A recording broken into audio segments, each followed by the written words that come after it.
jërë ngeen jëf amee internet yi ñuy safoo di ñu suivre ci dossier sportif yi nga xamante ne rek dañ koy def dossier yi nag tout le temps rek mi ngi noonu dañ koy jagleel xew-xewu tàggat yaram tey nag spécialement dossier bi dañ koy andi def li nga xamante ne moom mooy mercato des Lions.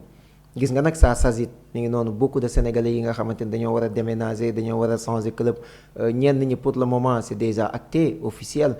pour d'autres nag les négociations sont toujours en cours donc dañuy dikk ci dossier bi ak tàmbale ko nag ak un international sénégalais mu nekk Ismaïla Sarr.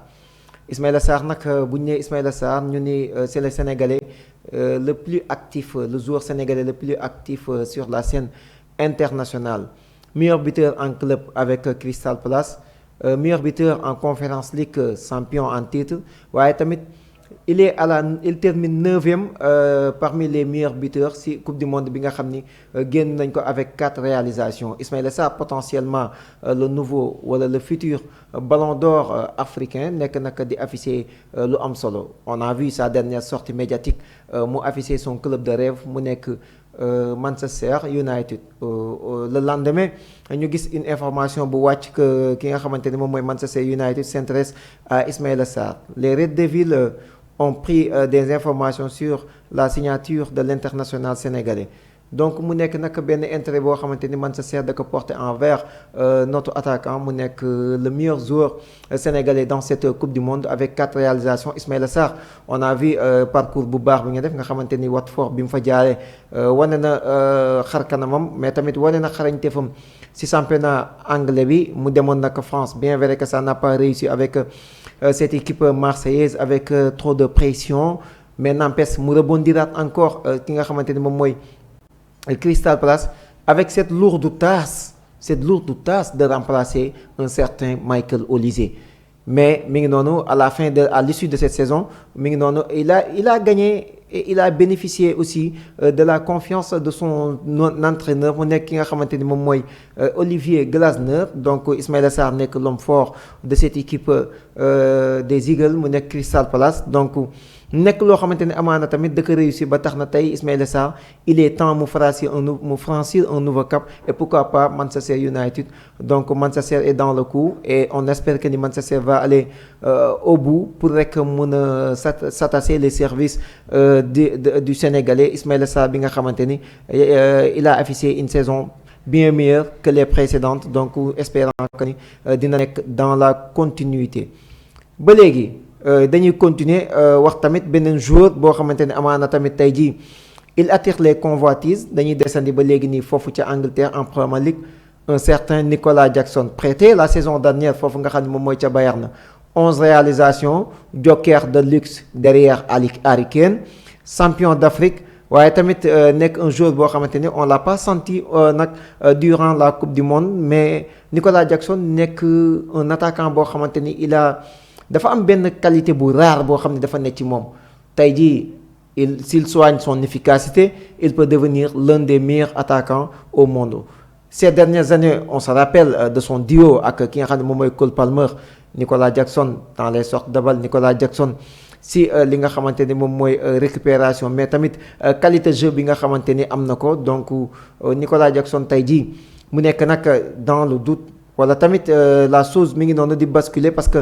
tey jii avec le départ de Morgan Rogers foofu nga xam ne moom mooy sa Chelsea Nicolas Jackson tey mu war a dellu Chelsea ak ki nga xamante ni moom mooy le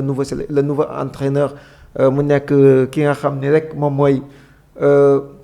Xabi Alonso nag pour le moment ñi ngi koy demander à ce que s'il garde ou dafay prêter ki nga xamante ni moom mooy Nicolas Jackson mais pour le moment il aurait souhaité mu testé ko foofu nga xam ne moom mooy sa pré-saison bi avant de décider de son sort mais il y a une équipe qui est là prêt à le récupérer bi nga xamante ni moom mooy ki nga xam ne moom mooy Aston Villa de Unai Emery quand je parle d'Unai Emery je parle de l'entraîneur qui a lancé ce joueur depuis Villarreal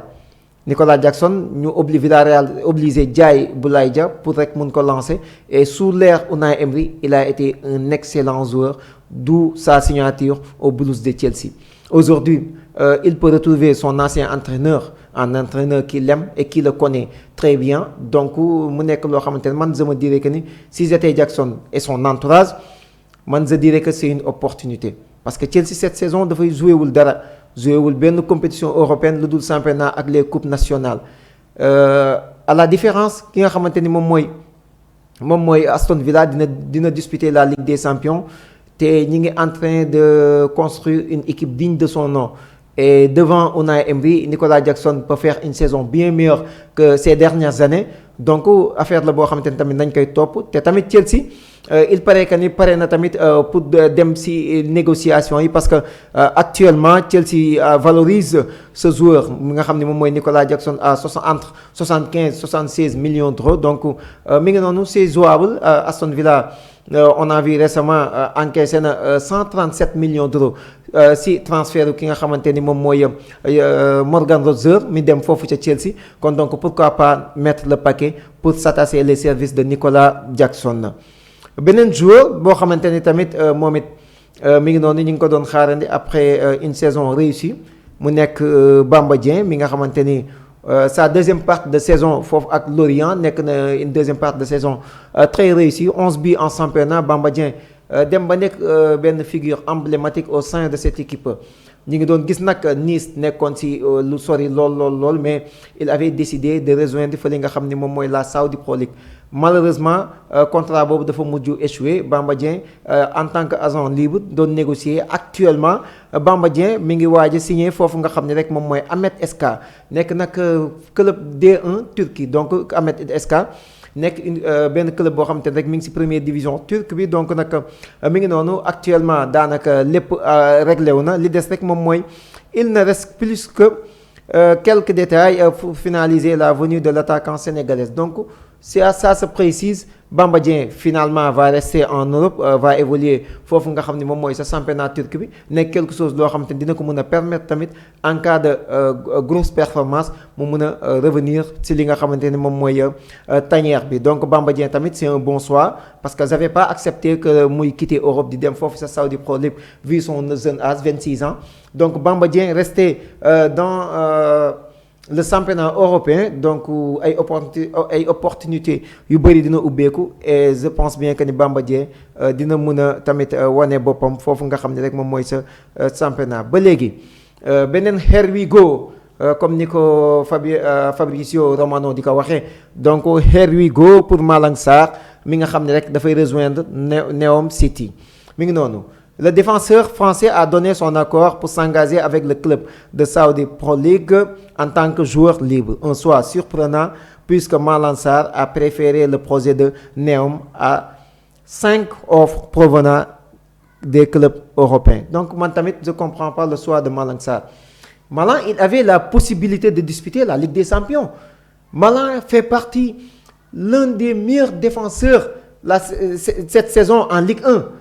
Malang nekk na koo xamante ni il était même dans le 11 type du championnat de Ligue 1. Donc Malang Sarr man je le voyais rester en Ligue 1 mais dans le football tamit les choix mi ngi noonu parfois doo comprendre c'est l'argent ou pas parce que Neom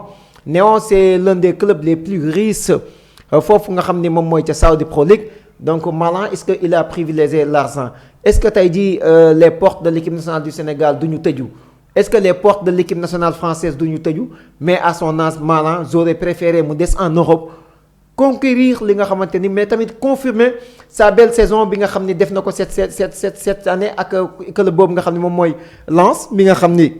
terminé deuxième du championnat qui va disputer la Ligue des Champions. Mais malheureusement Malang a décidé autrement. Un autre choix surprenant boo xamante ni tamit un autre joueur que j'admirais, un joueur que j'attendais beaucoup, un joueur bi nga xamante ni tey jii yaakaaroon na cette année-ci wala sax Coupe d'Afrique bi passé et tout il allait devenir le patron de la défense sénégalaise. Son nom est Mikayil Ngor Faye. ay at ci ginnaaw lañ ko découvrir mu wane un potentiel bu am solo jaar fii ci suñuy formation laal ci suñu petite catégorie bi dem découvrir l'Europe. Barcelone jënd la nga nekk ci équipe B bi def ay jaloore yu mucc ayib yow ak Mamadou Mbacké Fall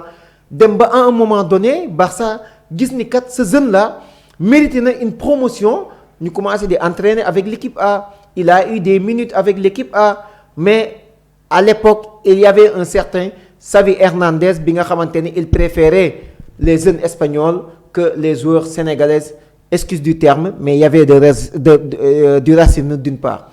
Après des prêts nag yi nga xamante ni bu mu demee dem ren